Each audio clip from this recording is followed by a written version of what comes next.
Well, howdy. Nearly Senior Citizen here. Greetings, boys, girls, and all of our non-binary friends, and welcome to this a brand new day. As I record, it is Sunday, and I am once again, it's not really demotivated. I want to do things. I'm just unable to do them at the time that I used to. For some strange reason, I can't do them at 7 o'clock, even though I'm out of bed at 5:30, and I've been doing them at 7 o'clock for ages. Now it's 7:46, so good morning. And it's Sunday as I record. I don't know when you watch. Hopefully you watch. Thumbs up. And my lips, unfortunately. I ate some really salty stuff and I got dead skin on my lips, and they're just, so if they're annoying me. Hopefully it's not terrible. Thumbs up for that. Past that, it's just been life. Haven't been doing much, just existing. I've been doing videos and watching videos, and I went for walkies last night, and oh, my poor toe. It is getting better, slowly, because my situation right now isn't perfect. I can go walkies, and that's good, but while it's not really harming and damaging my foot a lot right now, it's also not really helping it, and there was bleeding inside of blisters, and so the hard callus-like buildup of dead skin as it's healing, because the blisters are hardening up.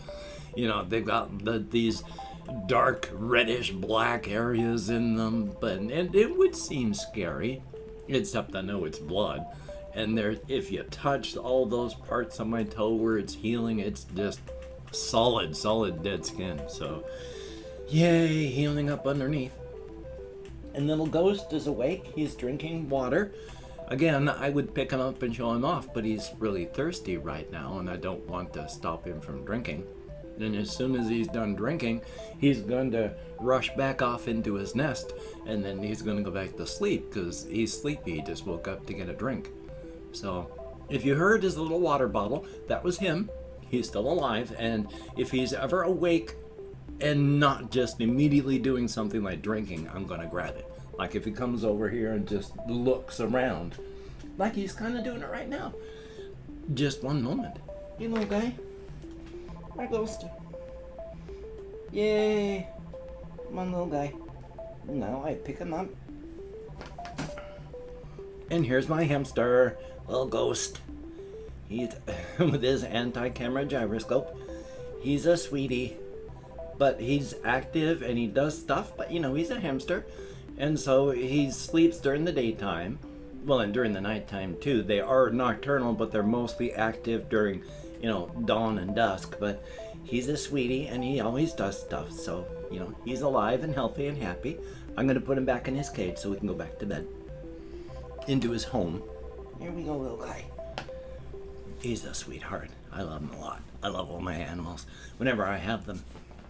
Hopefully before he goes, because I don't know how old he is, he's still young, but eventually he's going to go of old age. And hamsters, unfortunately, because of inbreeding and rodent mills, a lot of them have problems, and you can have a little critter for 2, 3, 5 months, a year, and then suddenly there's something inside and they go. So hopefully he's still going to be with us for a long time. A very good thing. Past that, like I say, just existing, trying to think about creative things and doing other things as well. So it's good to stay active. That's a definite thumbs up. So on the things that I have on the side list here, one of the things I'm still doing with my Minecraft videos, I'm working on, each of them now has sort of a meta story where I'm ignoring the backstory of the actual Minecraft stuff, and it's my particular story where each individual character is taken from their universe and taken to the Minecraft universe. Their memory has been wiped, and what is their purpose for living there? They don't know. They're trying to discover what they have to do. Are they ever going to get home? Is anything going to happen? They don't know. So one of the things I've been thinking of, because I've been starting to go in and add little artifacts and stuff that are found, I have this one video idea that I now need just to figure out how to use world editors, because there's going to be a short video part where, as the character, I talk to an artifact and then I go to bed. But then the thing that it was talking to, my character talks to, rises up, gives its speech, and there's a lot of flipping and flashing of things in a different type of setting, like, when, it takes only a small portion of my power, and it flips to like the landscape where everything is on fire, magma and lava and stuff, and then flashes back to normal. And then, of course, at the end of that, there's going to be vast amount of explosions, which leads into each of those ones, the characters waking up to just explosions and shaking. And when it goes outside, after hearing the shouting and screaming, there's huge explosions that have taken out large portions of the landscape. Not everything, not the camp, but like a bomb dropped just off to the side. So I'm really working on that, and I'm hoping to get that done, and that's a definite thumbs up. Yay. Past that, with other creative things as well. Oh, but first I'm going to talk about this, and then I'm going to talk about something else as well. And then I'm going to talk about creative things.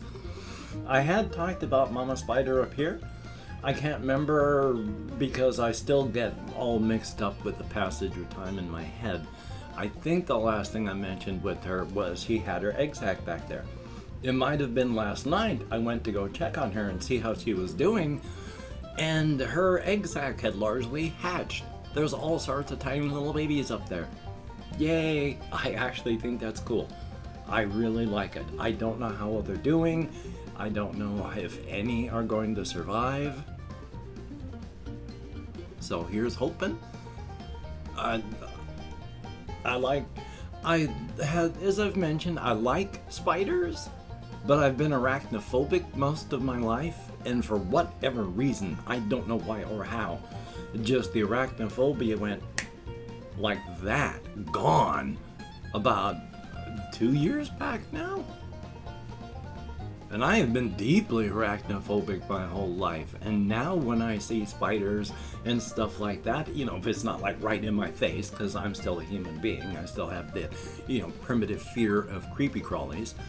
But if it's not like that, where I walk in, if I just see a spider, or go into my bathroom and I see a spider, I feel like a little burst of, oh, and I get a smile, and I'm happy, and I want the spider to be able to stay. And as I said, that's a weird change for me, so thumbs up. If they come down and some spiders have a bad habit of just dangling. They'll come down, dangle, and then go back up. And then it's like, there have been times where I have moved here and then, gotten up to do something, turned around, and during that time, a spider has come dangling down right where I would have been sitting. It would have come down on my head or in front of my face. Yeah, again, I got that primitive fear of creepy crawlies.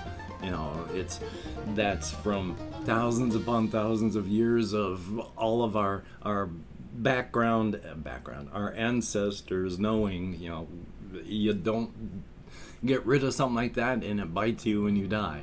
So, yeah, we're paranoid of that stuff. It's a survival thing. But thumbs up. And then, is there anything else that I wanted to talk about that was real life? Partially, I mentioned isekai, anime, and manga yesterday, how there's a huge genre of this thing. And what they said, this is off of Wikipedia. It's a Japanese genre of light novels, manga, anime, and video games that revolve around a person who is transported to and has to survive in another world, such as a fantasy world, virtual world, planet, or parallel universe. This plot device allows the audience to learn about this new world at the same pace as the protagonist. That's why I say I'm kind of doing isekai stories with my Minecraft stuff, because they're people that were kidnapped from their home universes and brought to this Minecraft universe. I don't know why my vocal cords vocal cords keep failing. My apologies. But it's that. So I'm kind of doing isekai stuff for my Minecraft. But of course, there's another really weird thing that this is how I even found out about isekai, is Truck-Kun, also known as the isekai truck, or Truck-chan, or Truck-san, is a plot device in the internet's nickname for trucks that cause an accident, and it often leads to the death of a character. With the rise in popularity of the isekai genre, trucks have also appeared multiple times to move the story forward. That's just so silly. I really, really like it. Definitely a thumbs up on that. Now, really quick, I got a whole bunch of disparate things that we'll see how many I can get to, but they're all just with the various the cosmic horror stuff. Like, one is when Amaterasu came to our multiverse, from her multiverse, to birth her children so that they would have a safe place to be born and then to grow and live. Part of that is like, we don't understand motives, because after all, when they were born, Amaterasu knew that they would be mules. Sterile. They cannot reproduce in any way, shape, or form. And while long-lived, they do have a beginning, a middle, and an end. So Amaterasu swam through the void from her multiverse to here to birth her children so that she could eventually perish of old age, and then they would too, and then it would be as if they never existed. But there must be more to it than that, right?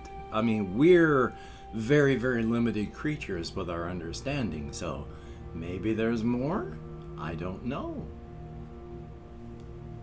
But as well, with the bone-hurting juice world as well, one of the things I've been thinking of is like the relationship and such with, the characters Scarbat and Meleander and Ilchenka, the three of them who have spent the last, it was about 70 years ago, because Scarbat's pushing 90. After he had been 20 years old and adventuring, he happened to be up in the New Calendris, where all of the people are the skeletal remains of the old species. And it was while he was there that he was being given a tour of the place where they have all these. They gather up as many as they can find to keep in places to keep them safe and safe for others. All of the feral zombie skeletal things out there that are still just mindless killing machines, because every once in a while one will wake up, and they have a little setup so that if you wake up, you're not non-intelligent, you can think, you're looking around, you want to get a lay of the land, there's a slightly raised thing. None of the other things are going to climb that, but somebody who wants to take a look around and find out what's happening, they're going to climb that. So you're going to be watching for that, and it's while Scarbat's there, one of them climbs up to get a look around. They've woken up, and it's Ilchenka, and she identifies as she later, but Scarbat's the first living thing that they see. And they don't imprint, but they can't stop thinking about them, and they become friends. And so for the past 70 years, they've been bumming around together. For the past 30 of those 70 years, Meleander has been a part of the crew. Now, Scarbats of a long-lived race. They lived to about 120. Meleander, they lived to about 110. And they're getting up there. They're not young, but they're not old. But one of the things that Scarbat is really worried about is they don't know how long the New Calendran people live. They are magically animated skeletal things that are, for whatever reason, on the side, waking up. No one knows how long these bodies of theirs are going to last. And Ilchenka and all three of them have been friends for a long time. But Scarbat's pushing 90, and his people only lived to 120. And long ago, he fully realized that with his inclinations and antsiness and needing to have adventure, he's not going to live to 120. He's going to end his life, in a trap somewhere, or under the ground in some ruin, or gurgling through the guts of some creature. And then what is Ilchenka going to do with her friends all gone? So he's worried about her. And with this latest thing where he and Milliander almost kicked off, and he and Milliander are both dealing with their own forms of PTSD, he's really worried. And I've opened up 24 hours worth of comments in my community tab. I'm going to go through and thank 20 to 25 people. I haven't had 25 people in quite some time. But still, I'm going to thank however many people have left comments, up to 25. So thumbs up for that. If I mispronounce the username, no disrespect is intended. And even though I count in American Sign Language with my depression, fibro, partially treated ADHD, and a whole bunch of other things, I'm sometimes not going to remember anything at all. Getting better all the time still, though. Ice Damon, thumbs up and thank you. And Jake Espinoza, greatly appreciated. We have Matthew Tungate, thumbs up. Raf Films, greatly appreciated. There's Favel, greatly appreciated and always good to see you. Quiet Viking, thumbs up and thank you very much for the comment. It is appreciated. And then there is a commenter in Arabic. I do not know how to pronounce it, but thank you very, very much. And Johnny K, greatly appreciated. We have IZANAMI. And then it's a comment in Cyrillic, but thank you. Made in Canada, thumbs up and thank you. And Constable Lopez, greatly appreciated. There's Eleonora Medina, I sure hope I'm close. And let's see, there is Trayvon 11-inch Hopkins, thumbs up and thank you. And Anchit Shethia, I sure hope I'm close. And Crystal Phillips, greatly appreciated. There is Bird Lisa 58, thumbs up and thank you. SHREYASH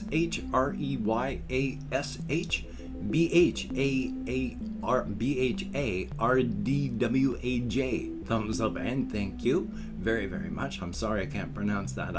I could probably try, I just don't want to ruin it.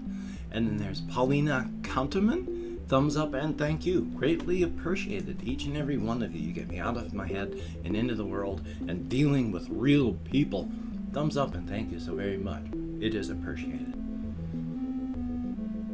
And then with my hands in the air, I don't know what device you're watching on, especially if it's mobile. I have no idea where you would find the text description for the video, but inside of that, I have links to all of my various channels.